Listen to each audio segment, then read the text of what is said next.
अस्सलाम वालेकुम एवरीवन। आज मैं आपके साथ शेयर करने जा रही हूँ बहुत ही मज़ेदार लजीज देगी हलीम। ये मज़ेदार सा देगी हलीम मैंने घर में तैयार करा है देग के अंदर। आप भी इसे देखकर बना सकते हैं। इसकी फुल रेसिपी जो है आज मैं आपके साथ शेयर करने जा रही हूँ। तो चलिए बनाना स्टार्ट करते हैं इस मज़ेदार से देगी हलीम को। सबसे पहले मैं आपको यहाँ पर बताती चलूँ, जिस देग में मैंने हलीम बनाया है ये तकरीबन 12 किलो चावल इस देग के अंदर बहुत आसानी से दम हो जाते हैं। तो इतनी बड़ी देग में मैंने जो है घर में हलीम बनाया है। तो यहाँ पर हलीम बनाने के लिए जितना भी सामान मैंने लिया है वो इस देग के अंदर बआसानी जो है असम्बल हो जाता है, आप देख सकते हैं। तो चलिए बनाना स्टार्ट करते हैं। यहाँ पर मैंने कोरमे के लिए सबसे पहले एक अलग पतीले के अंदर 8 किलो बीफ लिया है, ये आप देख सकते हैं। ये बग़ैर हड्डी का गोश्त है और साथ ही इसमें मैंने नमक भी डाल लिया है। क्वांटिटी आप लिखी हुई देख रहे होंगे। बाकी के मसाले भी हम इसमें शामिल करना शुरू कर देते हैं। सबसे पहले मैं यहाँ पर धनिया पाउडर डाल रही हूँ और फिर उसके बाद मैंने सुर्ख मिर्च का पाउडर डाला है। ये क्वांटिटी आप लिखी हुई इसकी देख सकते हैं। और साथ ही इसमें ऐड कर दिए मैंने हल्दी पाउडर, इसकी भी क्वांटिटी आप देख सकते हैं कि कितनी है। अब हम इसमें शामिल करेंगे तेज़पत्ता। तो तेज़पत्ता जो है मैंने इसमें डाल दिया है और साथ ही अब मैं इसमें शामिल कर दूंगी साबुत गरम मसाला। तो साबुत गरम मसाले की क्वांटिटी भी आप देख सकते हैं। साबुत गरम मसाले में लौंग भी है, काली मिर्चें भी हैं, दालचीनी भी है, बादियान के फूल भी हैं। और अब मैं इसमें गोश्त को गलाने के लिए तकरीबन 3 लीटर पानी जो है शामिल कर रही हूँ, क्योंकि लो फ्लेम पे इसमें जो है गोश्त बहुत अच्छी तरीके से पककर तैयार हो जाएगा, गलकर तैयार हो जाएगा। तो 3 लीटर पानी बहुत काफ़ी है 8 किलो गोश्त को गलाने के लिए। और अब हम इसको जो है ढकना कवर कर छोड़ देते हैं, क्योंकि हमें लहसुन प्याज वगैरह भी रेडी करना है। तो लो फ्लेम मैंने इसके नीचे जला दी है और इसे ढकना कवर कर छोड़ते हैं। इतने प्याज और लहसुन रेडी कर फिर आपके सामने हाज़िर होते हैं।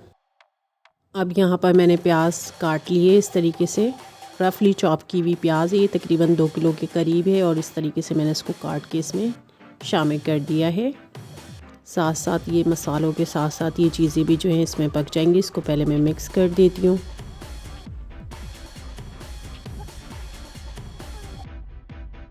अब मैंने इसके अंदर शामिल करा है लहसुन और अदरक। तो दोनों चीज़ें जो है मैंने इसके अंदर शामिल कर दी हैं।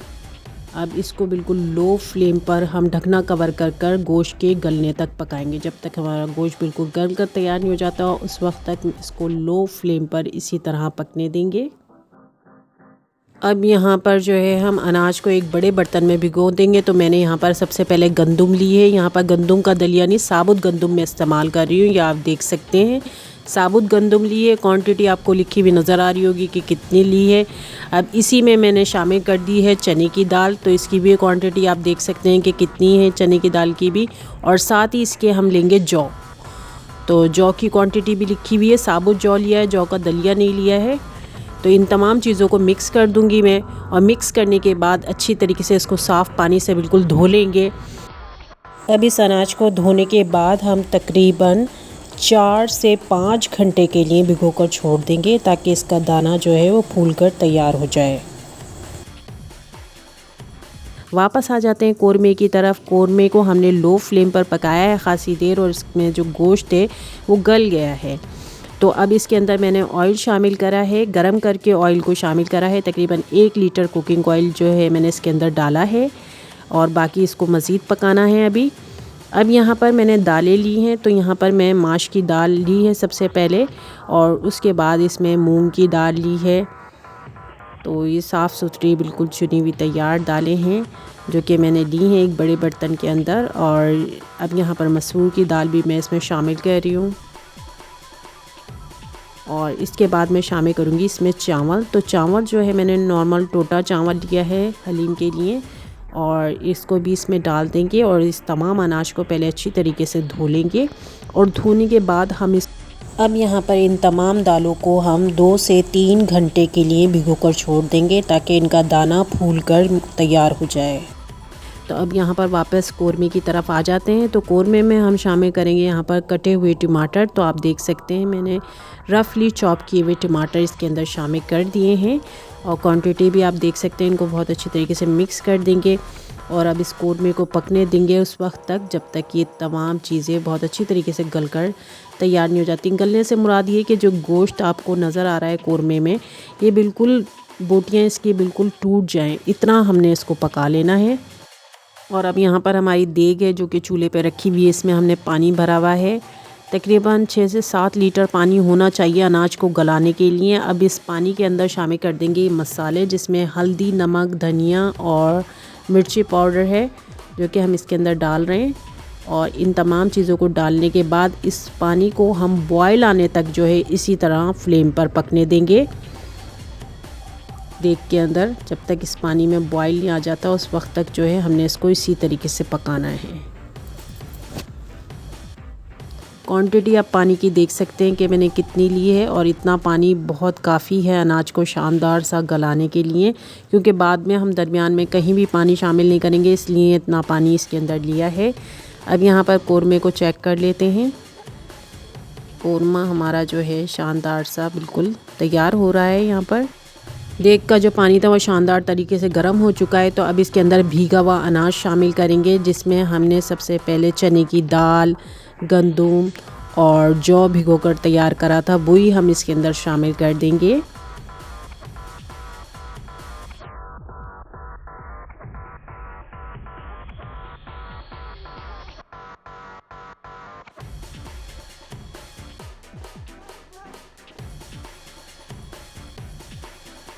अब जौ, चने की दाल और गंदम जो कि हमने इसके अंदर शामिल करी है, इसको हम पकने देंगे इतनी देर कि ये थोड़ा सा गलकर तैयार हो जाए। तो इसी तरह हम इसे पकने देते हैं और वापस कौरमे की तरफ आ जाते हैं। तो कौरमे के जो टमाटर हमने डाले थे वो भी गलकर तैयार हो चुके हैं और गोश्त भी हमारा ख़ासी हद तक जो है आसानी से टूटने के काबिल हो गया है कि ये आराम से टूट जाए। तो हम इसको फ्लेम पे से हटा देंगे और साइड में रखकर ठंडा करेंगे, ताकि एक अलग बर्तन में जो है हम बोटियों को निकाल कर और हाथों से रेशा कर लें और उसके बाद देग में मिलाएं। तो वापस देग की तरफ आ जाते हैं। कुछ देर बाद जो है हमने दाना चेक करना चाहा तो अभी गला नहीं है मुकम्मल तौर पर, तो अभी इसे गलने देते हैं और साथ ही इसे ढकने से कवर कर देंगे ताकि जो दाना है वो शानदार सा गलकर तैयार हो जाए। देग का अनाज जो है गल चुका है। तो अब इसमें मैं शामिल कर रही हूँ दालें और चावल जो मैंने भिगोकर तैयार करे थे, वो तमाम के तमाम मैं इसमें डाल दूँगी। बिल्कुल शानदार से भीगे हुए तैयार हैं, फूले से भिगोते इसलिए कि तमाम अनाज जो है वो आसानी से गलकर तैयार हो जाए और बिल्कुल लिक्विड फॉर्म में आ जाए सारा अनाज, और पानी भी जो है देग का खासी हद तक रिड्यूस हो जाए। तो इतनी देर अब हम दालों को और अनाज को एक साथ पकने देंगे और दरमियान में अभी कोई भी चीज़ शामिल नहीं करेंगे। बस इनको इतनी देर पकने देना है कि देग का पानी जब तक रिड्यूस नहीं हो जाता और ये लिक्विड फॉर्म में नहीं आ जाता है।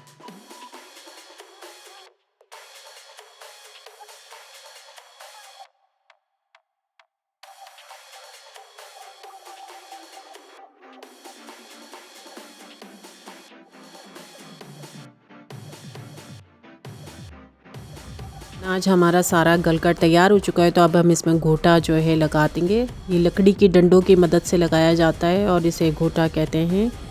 तो ये 2 अफराद जो है मिलकर इसको चलाते हैं ताकि जो अनाज है हमारा अच्छी तरीके से पिस जाए इसके अंदर, देग के अंदर ही पकते हुए। तो अनाज को पीसने के लिए अभी फ़िलहाल हम ये चला रहे हैं।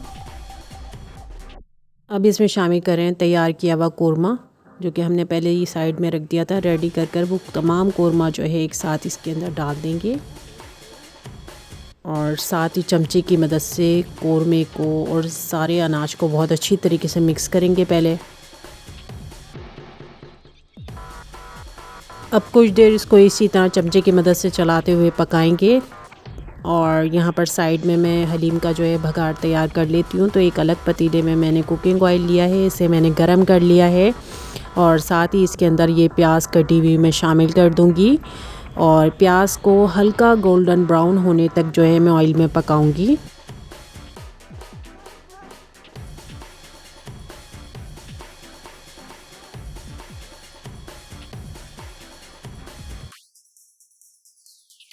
अंदर शामिल करेंगे यहाँ पर ज़ीरा और तेज़पत्ता, दोनों की क्वांटिटी आप देख लें कि कितनी शामिल करिए प्याज के अंदर, और इसको अच्छी तरीके से चमचे की मदद से मिक्स कर देंगे। और मिक्स करने के बाद जो है बस हम इसको गरम ऑयल में इसी तरह पकने देंगे। फ्लेम को मैं बिल्कुल बंद कर दूंगी और इसे ठंडा होने देंगे, साइड पर रख देंगे।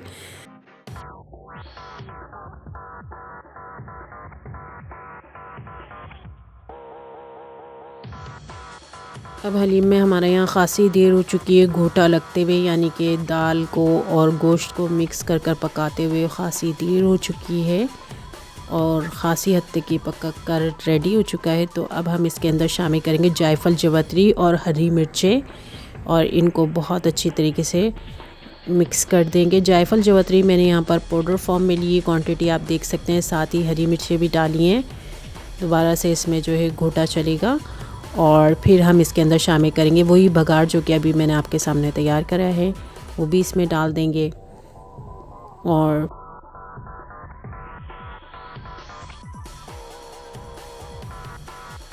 बघार को डालने के बाद जो है हम इसमें आहिस्ता आहिस्ता पहले बघार को मिक्स करेंगे, फिर घोटे की मदद से चलाते हुए इसको अभी मज़ीद पकाएंगे।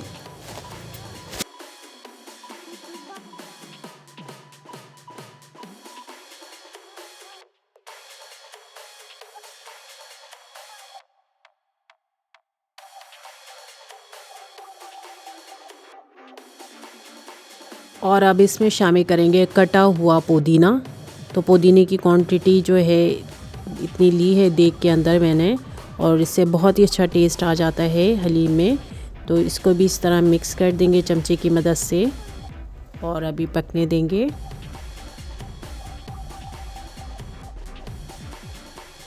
देगी हलीम हमारा तकरीबन यहाँ पर तैयार हो चुका है। तो अब इसके अंदर मैं डाल रही हूँ फूड कलर और केवड़ा वाटर। तो दोनों की क्वांटिटी देख लें आप कितनी ली है, और इसको मिक्स करके देग के अंदर मिला देंगे। और बस फाइनली देगी हलीम जो है हमारा शानदार सा बिल्कुल तैयार हो चुका है। तो उम्मीद है इस मज़ेदार से देगी हलीम की रेसिपी आपको पसंद आई होगी। अगर अच्छी लगी है तो इसे लाइक एंड शेयर ज़रूर कीजिएगा। साथ ही मेरे चैनल को ज़रूर सब्सक्राइब कीजिएगा और बेल आइकन को भी प्रेस कीजिएगा ताकि मेरी आने वाली न्यू वीडियोस को आप देख सकें। Thank you so much and अल्लाह हाफ़िज़।